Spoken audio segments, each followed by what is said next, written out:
এখানে আমরা যারা আছি আমরা তো অবশ্যই বিশ্বাস করি, গোটা পৃথিবীর সমস্ত মানুষ বিশ্বাস করে, যারা আল্লাহকে স্বীকার করে না তারাও বিশ্বাস করে, আস্তিক নাস্তিক ইমানদার বেঈমান সবাই বিশ্বাস করে যে এই পেছনের ওই দুইটি জগতে, আলমে আরওয়াহ তথা রূহ জগতে যেমন আল্লাহ পাক আমাদেরকে থাকতে দেননি, বের করে দিয়েছেন, এরপর দ্বিতীয় জগৎ আলমে আরহাম তথা মাতৃগর্ভ জগৎ, সেখানেও আমাদেরকে থাকতে দেননি, বের করে দিয়েছেন।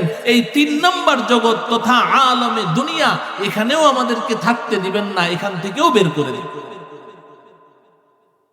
এখান থেকেও বের করে দিবেন। প্রশ্ন জাগে, এখান থেকে বের করে আল্লাহ রাব্বুল আলামিন আমাদেরকে কোথায় নিয়ে যাবেন? এখান থেকে বের করে আল্লাহ রাব্বুল আলামিন আমাদেরকে চতুর্থ আরেকটি জগতে নিয়ে যাবেন। এই জগৎটির নাম হচ্ছে আলমে বারজাখ তথা কবর জগৎ। আমার সাথে বলেন আলমে বারজাখ। আলমে বারজাখ অর্থ কি? কবর জগৎ।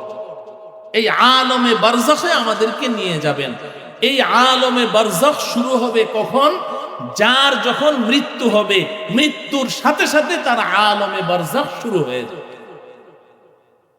আলমে বারজাখের অর্থ এই নয় যে মাটি 3.5 হাত মাটি গর্ত করে 3.5 হাত মাটির নিচে আমাকে দাফন করবে আর ওই ঘরটা হচ্ছে আমার আলমে বারজাখ। না, আলমে বারজাখ একটা সময়ের নাম।